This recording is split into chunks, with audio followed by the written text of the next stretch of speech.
Assalamualaikum warahmatullahi wabarakatuh. Selamat pagi, good morning. Hai sobat mahasiswa-mahasiswi semuanya.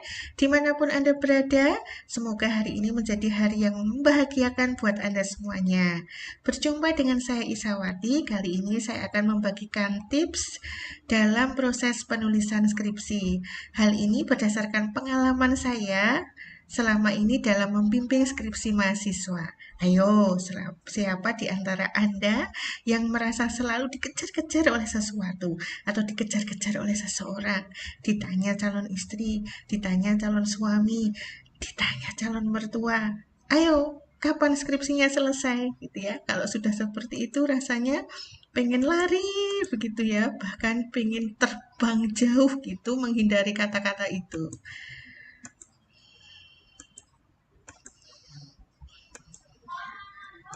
Hai, gimana perasaan kamu kalau mendengar tentang skripsi, guys? Ya, sebenarnya skripsi ini terdiri dari 7 huruf, guys, ya. S, K, R, I, P, S, I. Tetapi mampu membuat jantung berdetak, ya. Dak dik duk der daya, ya. Mampu mengaduk-aduk pikiran, perasaan, dan emosi ya mahasiswa dalam proses penyusunannya. Nah, dalam beberapa pengalaman yang saya baca dalam halaman persembahan ditujukan kepada orang-orang terdekat, ya tersayang karena sudah menguatkan dan memotivasi dalam jatuh bangun penyusunan skripsi. Sehingga hal ini dapat diartikan bahwa dalam proses penyusunan skripsi memang banyak tantangan dan hambatan yang harus dialami oleh mahasiswa. Tetapi tetap optimis ya, guys. Ya, hal-hal yang dialami mahasiswa ya sepertinya adalah mulai dari cenat-cenut ya. Kemudian juga pusing kepala berbi ya atau seperti kata Syahrini ya. Maju mundur cantik, cantik gitu ya. Ya, mau maju takut, ya takut salah nanti disalahkan oleh dosen pembimbing karena skripsinya banyak yang keliru, ya. Kemudian maju mundur juga nggak bisa karena memang skripsi ini menjadi salah satu syarat untuk meraih gelar sarjana. Jadi maju kena, mundur pun kena deh, ya. Nah, oke. Saran dari saya, guys, tetaplah bergerak, guys. Jangan berhenti, ya. Dan kerjakan sekarang, jangan ditunda-tunda. Anggap skripsi itu sebagai pacar kedua, guys. Ya, yang selama yang setiap hari Anda itu ingin ketemu, ya, tidak ingin lepas darinya, Anda itu ingin selalu bermanja-manja dengan skripsi Anda, selalu ingin bermesraan dengan skripsi Anda. Oleh karena itu, jangan dicuekin, guys, apalagi ditinggalkan. Nah, kalau kekasih Anda dicuekin, ya ditinggalkan, ya pasti nantinya Anda akan kesulitan sendiri, ya sehingga tidak selesai-selesai skripsinya. Oleh karena itu, ya ketiklah, guys, meskipun hanya satu kata, karena 1000 kata pun berasal dari satu kata, guys. Tidak akan jadi 1000 kalau tidak ada satu kata yang memulai. Oleh karena itu, ayo guys, lari guys, ya. Ayo lari guys, ya Anda pasti bisa, ya dan bisa menyelesaikan penulisan skripsi, guys. Ya, oke.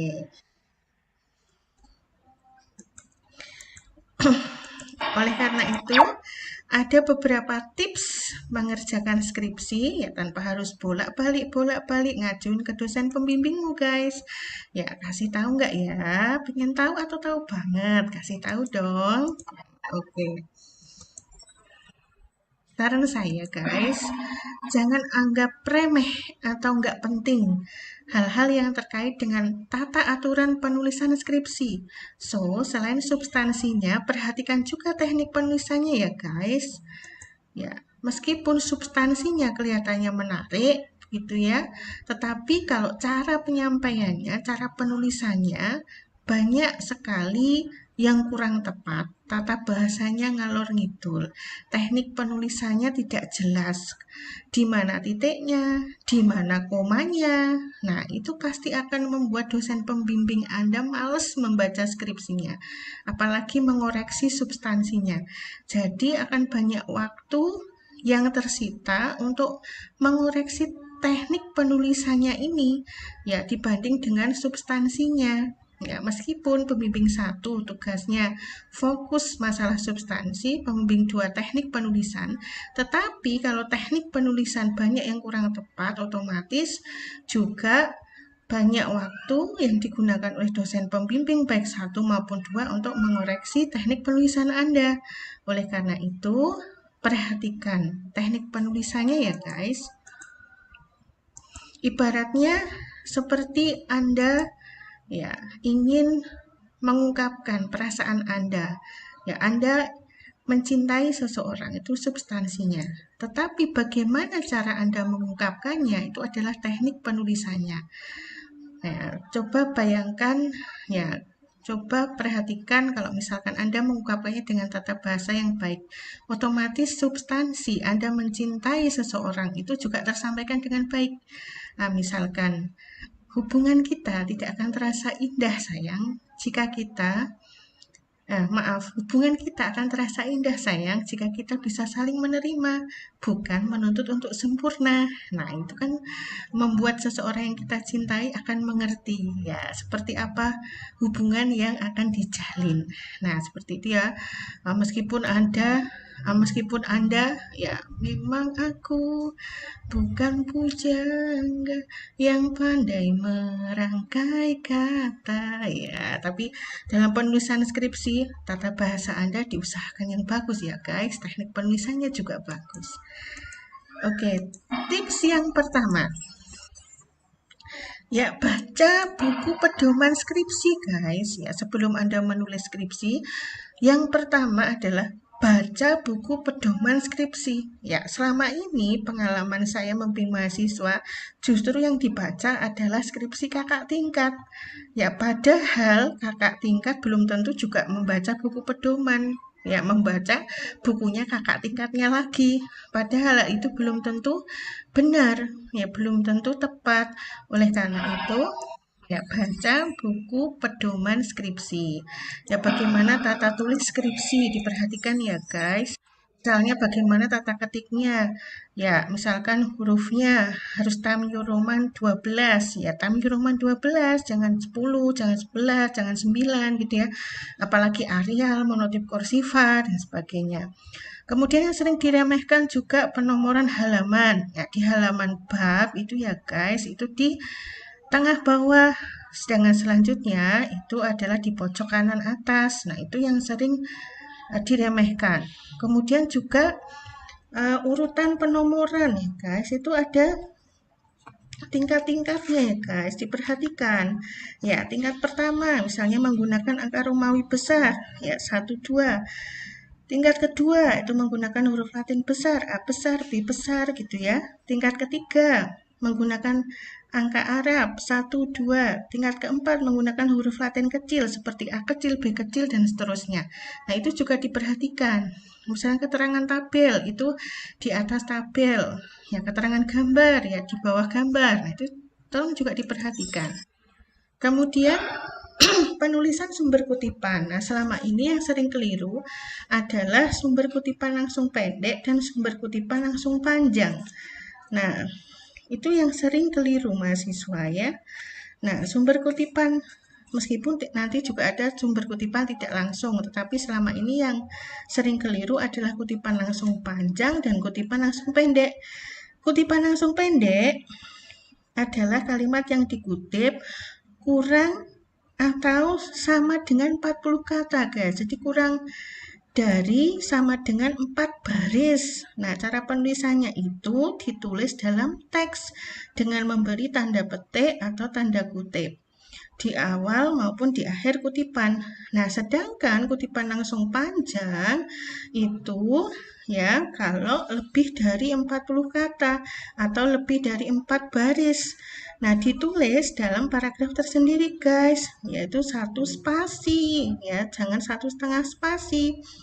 Nah, itu tidak perlu diberi tanda petik. Nah, ini juga tolong diperhatikan ya. Kemudian selanjutnya juga penulisan daftar pustaka. Nah, itu hal-hal yang penting ya yang harus diperhatikan. Kemudian tips yang kedua ya itu yang sering juga remehkan, yaitu tentang ketelitian pengetikan, guys. Ya, tolong perhatikan ketelitian pengetikan. Ya, karena ini akan berpengaruh juga kepada arti ya kalimat yang Anda ketik. Ya, kata yang Anda ketik misalnya Anda akan mengetik kata tahun, tetapi salah pengetikan. Tahun kurang N, jadi tahu. Ya, artinya kan akan berbeda. Tahun yang mengacu pada waktu, tahu yang mengacu pada makanan, atau tahu atau mengerti. Ya, akan berbeda arti meskipun kurang satu huruf. Kemudian siswa, Anda hilangi atau kurang S1-nya jadi siwa. Nah, itu kan akan uh, mempunyai arti yang berbeda. Nah, jadi Anda bayangkan kalau misalkan satu halaman gitu ya, ada lebih dari 10 ya kesalahan pengetikan. Nah, itu ada berapa arti yang berbeda dari kesalahan pengetikan itu. Jadi tolong diperhatikan ya, guys. Kemudian tips yang ketiga yaitu perhatikan pembuatan struktur kalimatnya ya, guys. Jangan lupa subjek, predikat, objek, keterangan. Ya, contohnya, ya selama ini banyak sekali keterangan tempat itu ditaruh di awal. Ya, misalkan di Benteng Vastenburg, Solo, Belanda juga mendirikan berbagai fasilitas bagi para tentara. Nah, itu kan yang tepat justru subjeknya ditaruh di depan. Belanda mendirikan berbagai fasilitas bagi tentara di Benteng Vastenburg, Solo. Nah, seperti itu ya, guys. Kemudian hindari penggunaan kata penghubung di awal kalimat, seperti sehingga dan karena. Karena kata penghubung itu menghubungkan antara induk kalimat dengan anak kalimat. Ya, jangan ditaruh di awal kalimat. Ya, itu sering sekali hal ini terjadi. Ya. Kemudian, tips yang keempat, guys. Buat kalimat yang singkat, padat, jelas, guys. Jangan panjang kali lebar kali tinggi ya. Ya, apalagi satu paragraf tidak ada komanya atau malah kebanyakan koma sehingga susah nyari di mana titiknya. Ya. Jadi di sini tolong buat kalimat yang singkat padat jelas ya, meskipun satu paragraf itu minimal terdiri dari 2 kalimat ya. Satu paragraf terdiri minimal 2 kalimat, bukan 1 kalimat ya. Tolong diperhatikan ya, jangan sampai kalimat Anda terkesan berbelit-belit ya. Jadi malah tidak kena ya substansi yang Anda sampaikan itu apa gitu. Jadi usahakan pembuatan kalimat itu juga singkat, padat, dan jelas, tidak terkesan berbelit-belit, apalagi komanya ada banyak sekali sehingga dosen itu membacanya sampai terengah-engah gitu ya kalau dibaca dengan suara, sehingga susah nyari di mana berhentinya kalimat Anda. Oke, selanjutnya tips yang kelima. Ya, tips yang kelima. Nah, ini yang sering juga saya jumpai. Perhatikan keterkaitan antar paragraf ya, guys. Jangan meloncat-loncat, ntar capek lagi ya, seperti kucing ini ya. Misalnya, ya, kalimat sebelumnya Anda membahas tentang proses pembelajaran. Kemudian tiba-tiba, pada paragraf selanjutnya, ya, Anda langsung membahas macam-macam media pembelajaran. Ya. Jadi Anda kaitkan dulu antara paragraf sebelum dan sesudahnya, misalkan dengan kata-kata pengait. Misalkan salah satu unsur yang penting dalam proses pembelajaran adalah penggunaan media yang tepat. Nah, baru Anda kemudian menjelaskan tentang apa itu media, kemudian apa itu jenis-jenis media dan sebagainya. Gitu ya. Oke guys, itu beberapa tips dari saya. Nanti bisa disambung lagi videonya ya. Itu dulu. Semoga bermanfaat. Ya, terima kasih, terima kasih. Ya, sampai jumpa lagi dalam video berikutnya. Wassalamualaikum warahmatullahi wabarakatuh.